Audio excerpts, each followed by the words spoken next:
attendez, ça tourne. Oui, en ce qui concerne avant le débarquement déjà, j'ai cru comprendre que nous sommes arrivés que le petit poste de secours qui avait été installé au PC du maquis de Saint-Marcel avait été organisé par le docteur Keinec, qui avait, je crois, donné des instructions, expliqué un peu aux jeunes filles qui étaient, ou jeunes femmes qui étaient venues occuper ce poste de secours, leur donner quelques notions de ce qu'il fallait faire avec les blessés. Je me souviens d'ailleurs quand je suis arrivé avec un bras sur une attelle du docteur Keinec disant ces imbéciles n'ont pas suivi mes instructions, ils devraient savoir qu'on doit immobiliser un bras plié et pas allongé. Exactement. Et alors je ne sais pas si les sœurs avaient participé à cette formation ou si c'était des actions personnelles du docteur. Non, c'était seulement des actions personnelles du docteur. Nous étions très en lien avec le maquis de Saint-Marcel. Hein.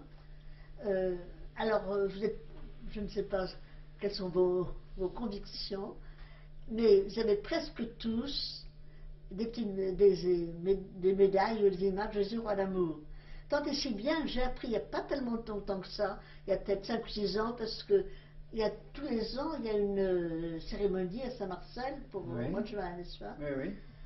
Et alors, en général, on envoie une ou deux sœurs pour qu'on se rappelle qu'elles ont peut-être fait quelque chose. Et j'ai vu un homme qui est là, qui m'a dit qu'il avait été sauvé à cause de Jésus roi d'amour.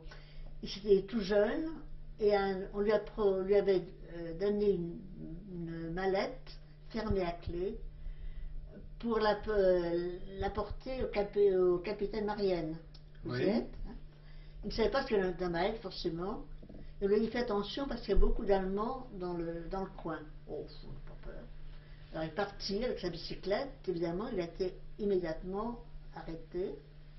L'Allemand lui a dit montrez-moi, ouvrez-moi la valise. Je ne peux pas, je n'ai pas de clé.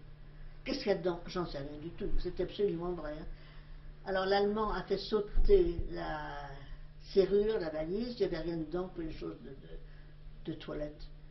Mais montrez-moi vos papiers. Alors il a sorti son portefeuille et à ce moment-là il a eu chaud. Parce que la première chose qu'a vu l'Allemand, c'était une image de l'amour, qu'avaient presque tous les maquisards là-bas à Saint-Marcel. Il dit, je suis perdu. L'Allemand l'a regardé et il dit, vous êtes catholique? Oui, passez. Moi, je n'ai eu votre médaille qu'après être passé chez vous, je ne vous connaissais pas avant. Mais Mère Marie-Aimée m'avait bien entendu donner une médaille que j'ai toujours d'ailleurs. Qu'elle envoyait au Charles de Gaulle, elle avait sa médaille aussi. Ah mais c'est bien.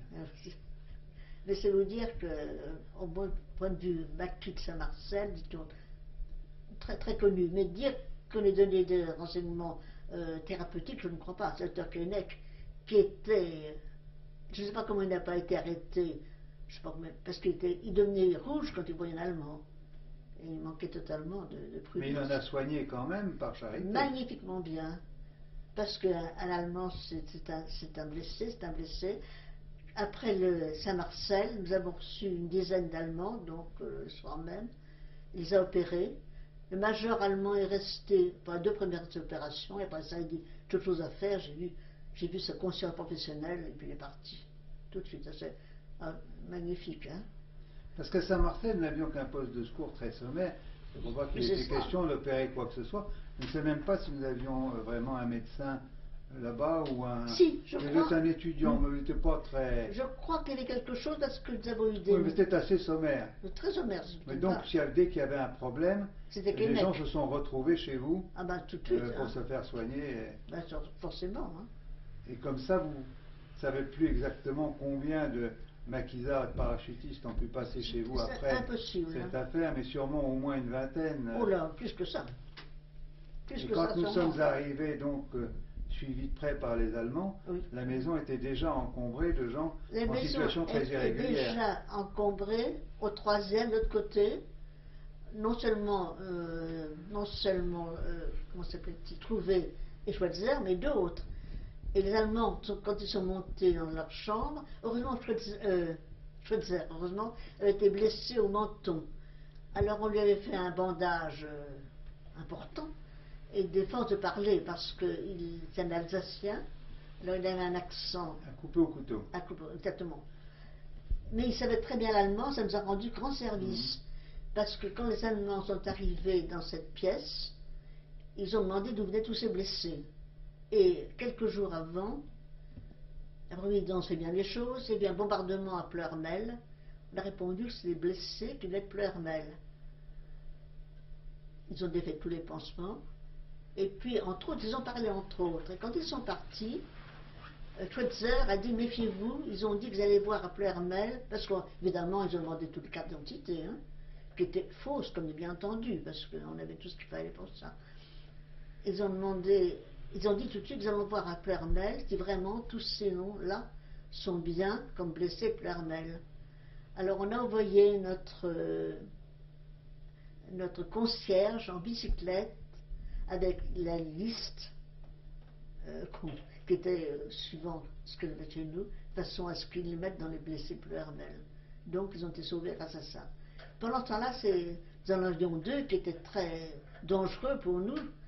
C'était Sœur Philippe et puis Roger Berthelot, parce qu'on n'avait pas eu le temps de leur faire... Sœur Roger, d'ailleurs. Sœur Roger aussi. Mais on n'avait pas eu le temps de leur Sœur faire... Philippe, Voilà, Sœur Philippe. Je ne connais que comme ça, moi.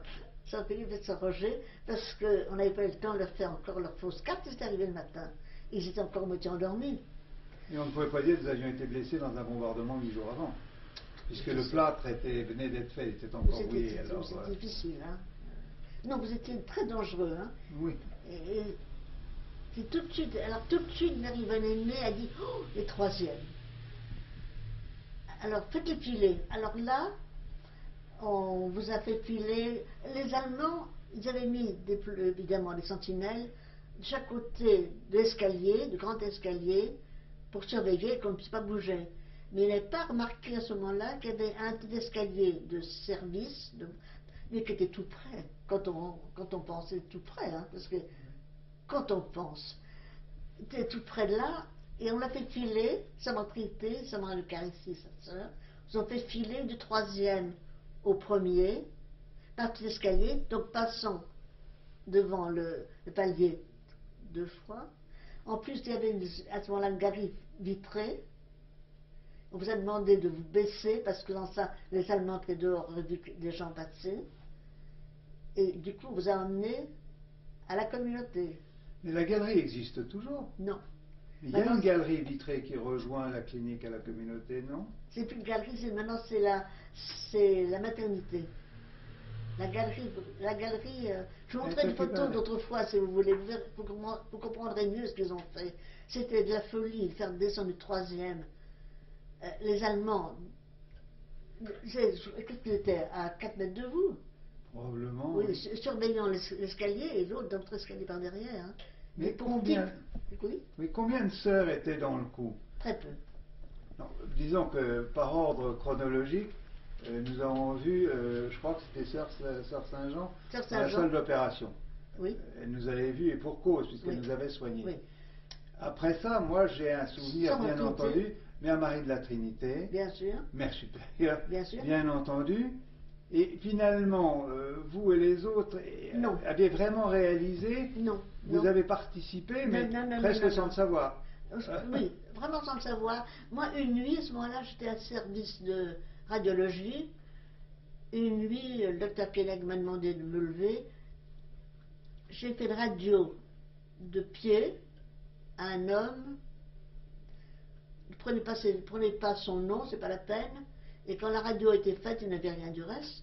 Il dit, emportez-la dans votre chambre de façon que personne ne la voie pour la faire sécher. Donc c'était ça. Je me suis bien dit que c'était pas très très normal, mais je n'ai posé aucune question. À mon avis, c'était un Indien, étant la tête qu'il avait.